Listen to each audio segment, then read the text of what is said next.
Hai, Assalamualaikum warahmatullahi wabarakatuh. Alhamdulillah. Beberapa kali saya sering ditanya ya, Instagram, DM, inbox di Facebook atau di WA.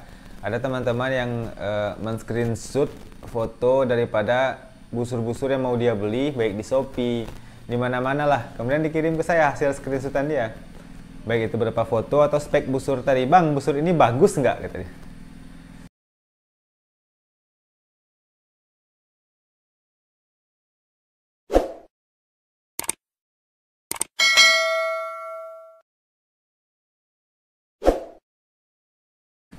Oke. Yang pertama, saya selalu jawab, apaan saya tidak tahu. Saya biasanya cuma jawab seperti itu karena memang konteks atau standar sebuah busur kita bilang bagus itu apa? Itu pertanyaan pertama. Ibaratnya kalau kita mau beli motor ya, mau beli motor bekas gitu kan, orang ngirim foto saja, ini motor bagus nggak? Ya kalau dari foto saja oke, ini motor bagus. Tapi masalahnya ini motor bisa hidup nggak? Ini motor knalpotnya keluar asap nggak? Ini motor ada bunyi nggak di mesinnya? Mesinnya gimana? Ini motor ada tenaganya nggak? Kita kan nggak tahu gitu loh. Jadi kalau untuk memberi standar sebuah busur dikategorikan bagus atau tidak, mungkin ada beberapa faktor dan tidak bisa cuman sekedar kirim spek, bang ini bagus nggak? Saya nggak bisa berpendapat gitu kan. Lalu saya mau pendapat apa? Toh saya nggak, satu ketika saya pernah jawab, silakan beli itu busur, coba kirim ke saya bisa berpendapat nanti gitu loh. Lalu nggak dibalas lagi. Jadi pertanyaannya seperti itu. Atau ada juga yang bertanya seperti ini, dia cari busur di Shopee, harganya jauh lebih murah daripada busur buatan saya. Terus dia kirim, bang ini busur murah sekali, bagus mana daripada busur antum? Saya jawab, antum beli busur itu, antum beli juga busur saya, nanti perbandingkan. Terus jawaban saya nggak dibalas lagi gitu. Oke, berbicara soal busur bagus itu dalam tanda kutip ya, mungkin ada beberapa hal yang harus kita sinkronkan untuk menyimpulkan sebuah busur dikategorikan bagus gitu kan. Yang ada juga kasus seperti ini, biasanya ini orang-orang yang awal-awal mau kenal panahan. Suatu ketika ada seorang ustadz, saya perlihatkan foto busur impor, busur luar yang harganya 6-7 juta, delaminasi atau pecah laminasi. Saya bilang ini busur luar yang rusak karena kesalahan penggunaan, kata saya. Lalu apa dia jawab, loh busur mahal kok bisa patah? Karena bagi beliau standar busur bagus itu tahan gitu. Cuman itu, jadi busur mahal itu nggak boleh patah, nggak boleh rusak. Standar di pikiran dia cuman itu. Jadi kalau kita bicara busur bagus, maka ada beberapa karakter, mungkin ada beberapa faktor lah yang kita bisa simpulkan atau bisa, ini satu kesatuan ya, sifatnya satu kesatuan, bukan terpisah gitu loh. Jadi maker busur itu membuat sebuah busur dalam satu kesatuan tadi. Yang pertama mungkin bisa dibilang salah satunya adalah bobot busur. Bobot busur yang tidak terlalu berat, itu juga akan diakali oleh Boyer, dikategorikan busur bagus. Busur yang sedikit ringan gitu loh.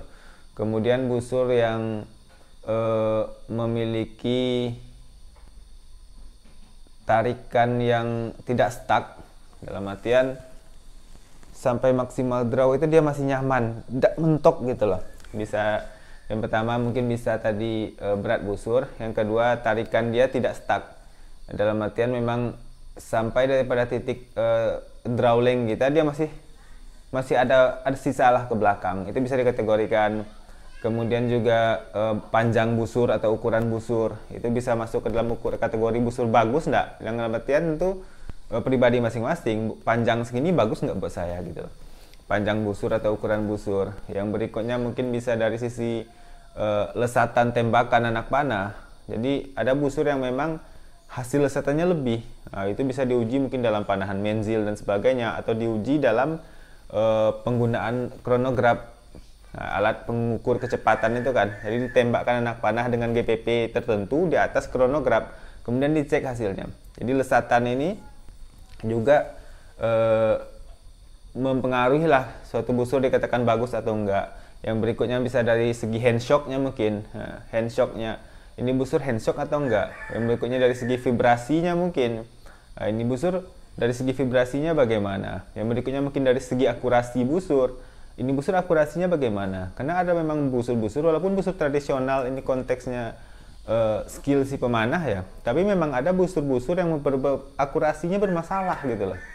Akurasinya memang bermasalah. Jadi berikutnya mungkin memang ketahanan. Oke, kita masukkan ketahanan sebuah busur tadi itu menjadi satu kesatuan loh. Ya, jadi kita tidak cuma bisa bilang lihat foto ini busur bagus nggak? Ya kita nggak tahu gitu loh.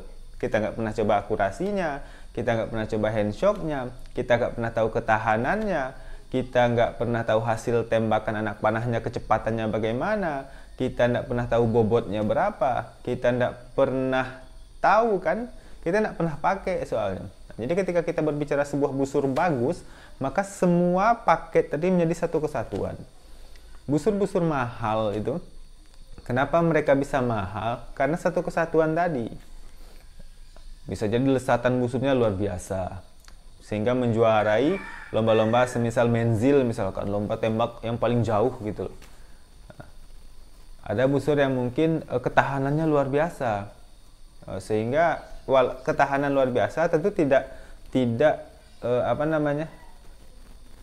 faktor handshocknya juga dipertimbangkan tentunya, faktor vibrasi, faktor akurasi, faktor-faktor lain tentu dipertimbangkan juga. Ada busur yang terkenal dengan lesatannya saja, ketahanannya agak kurang, tapi lesatan anak panahnya diakui gitu loh. Jadi semua ini menjadi satu kesatuan sehingga kita baru bisa bicara busur yang bagus atau tidak. Sehingga teman-teman kalau cuman screenshot busur 250.000, 300.000 di Shopee, kemudian tanyakan ke saya, ya saya nggak tahu sama sekali, apalagi cuma dengan budget segitu. Kecuali mungkin teman-teman mau beli busur-busur yang dibuat oleh orang-orang yang sudah terkenal, boyer-boyer terkenal misalkan, harga yang sekian juta, kasih tahu saya, setidaknya saya bisa berpendapat dari pendapat orang banyak. Busur-busur terkenal itu orang pakai banyak. Ketika ditanyakan ke saya, setidaknya saya bisa berpendapat, mungkin bukan dari pendapat saya, tapi dari pendapat orang-orang banyak, orang-orang yang sudah pernah menggunakan busur itu. Nah, jadi kalau cuma busur yang di screenshot, speknya ini, bagus nggak? Ya saya nggak tahu jawabannya, jujur saja saya tidak tahu, saya tidak bisa berpendapat. Sehingga untuk membeli sebuah busur, itu memang harus pertimbangkan semuanya gitu loh. Kalau cuma harga murah, ya sesuai enggak dengan kualitasnya. Bukan sekedar bahan. Busur dengan bahan yang ini, bahan yang sama seperti yang saya pegang, ini ada yang harganya 1.500.000, 1.700.000 sekarang. Kita tidak bisa katakan loh, bahannya sama dengan si fulan, kok si fulan jualnya cuma 300.000. Ya nggak ada urusan. Karena konteks busur bagus itu seorang pembuat itu dia akan meracik bagaimana lesatannya bagus, bagaimana akurasi busurnya bagus, bagaimana vibrasinya minim, handshocknya minim, bagaimana tarikannya lembut, bagaimana busur itu bobotnya pas di tangan si pemanah. Seorang maker itu dia memikirkan itu tadi menjadi satu kesatuan, sehingga butuh waktu lama untuk mempelajarinya, bahkan banyak sekali trial errornya, tingkat kesalahannya banyak sekali, membuang sekian banyak fiber gitu loh, membuang sekian banyak kayu, membuang waktu juga. Nah, sehingga tidak bisa disamakan. Busur guru-guru kita yang harganya lebih, walaupun dengan bahan yang sama, modal yang sama, itu tidak pernah bisa disamakan dengan busur-busur yang sekedar jadi selesai. Bikin udah bentuk busur jual, seperti busur saya misalnya. Bikin udah bentuk busur saya jual gitu. Nah, jadi tidak bisa seperti itu saja. Jadi untuk membicarakan sebuah busur bagus itu mungkin kalau boleh kita rangkum lagi ya itu tadi. Yang pertama mungkin bobotnya ringan lah, tidak terlalu berat. Kemudian ukuran busur ini relatif tentunya tergantung pemanahnya. Kemudian mungkin tarikannya itu smooth, tidak stuck gitu loh, bisa aja. Kemudian mungkin vibrasinya kurang, kemudian handshocknya juga kurang, kemudian akurasinya bagus gitu loh. Kemudian ya dan lain-lain lah, semua faktor yang menyebabkan sebuah busur ini dikategorikan bagus. Jadi saya tidak pernah bisa berpendapat. Kalau ada teman-teman yang bertanya cuma modal screenshotan, ini busur bagus nggak? Ya saya nggak tahu. Jujur saja saya tidak bisa jawab. Karena busur ini sesuatu yang sifatnya digunakan. Jadi bukan sesuatu yang sifatnya untuk pajangan. Kecuali antum beli cuma buat pajang di tembok, pajang di dinding.